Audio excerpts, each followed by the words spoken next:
At isang magandang araw ulit sa atin mga kaibigan, mga kababayan. Kasama ulit natin itong may bahay ng isang local fisherman natin. Mrs., anong pangalan mo? Christine Liboon.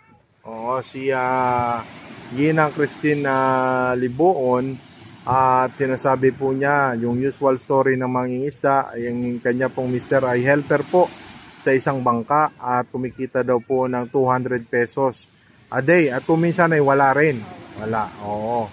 So, si Ginang Christine Liboon ay humihingi lang po sana ng ayuda para po sa pagkain, dagdag pagkain ng kanyang mga anak. Dalawa, no? So, nahihirapan daw po sila na syempre, gusto sana niya na hindi maging malnourished ang kanyang mga anak. Kaya sana daw po ay may makatulong sa kanya pagdating po sa pagkain, partikular sa bigas. Kung meron daw pong may nais pong mag-sponsor ng kanilang bigas, I think baka 25 kilos a month o 1.5 na bigas, maaari nang mabuhay ng normal ang kanyang pamilya.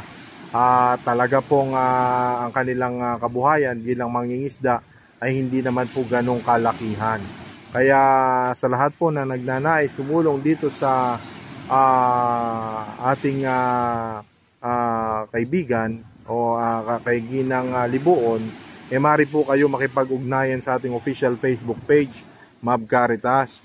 At syempre, kung ano man po ang inyong may papaabot, makakaasa po kayo makakarating sa kanya dahil ibibideo din namin yung kanyang pagtanggap ng naturang biyaya. Ano, Mrs.? Okay lang ba sa inyo yon? At nais po nating personal na manawagan sa inyo itong si Ginang Liboon. May personal kayong panawagan? Panawagan ako sa programa ni Mab nga tani mabuligan niya kami kung ano ang ginapangayo namon niya. Tani mapuslan man bala namon ang ilang ang ginapangayo. Thank you. So sabi niya, nananawagan daw po siya na sana ay matulungan natin siya doon sa kanyang hinihingi dahil syempre wala pong ina na gusto pong makitang nagugutom ang kanyang mga anak. So dito po kasi sa dagat mga kaibigan, marami silang pang-ulam na isda. Ang problema po talaga nila dito ay bigas. Dahil yun po, malayo sila sa palayan at hindi naman lahat dito nakakapagtanim ng palay.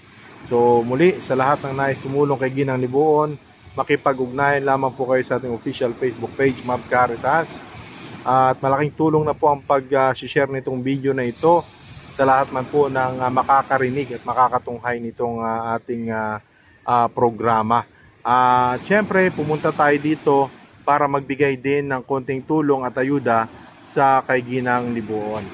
So, Mrs., meron kaming dala mumunting tulong para sa iyo. Sana makatulong sa ilang araw na pangangailangan ng iyong pamilya. Nais niyo po bang magpasalamat? Salamat po sa programa ni Mab. Kinakabapon kami sa Bistan Gagmay lang nga grasya. Thank you. So, ayun po. Nagpapasalamat po sa atin si Ginang Liboon. Maraming salamat sa iyo, Mrs. At God bless you. God bless your family.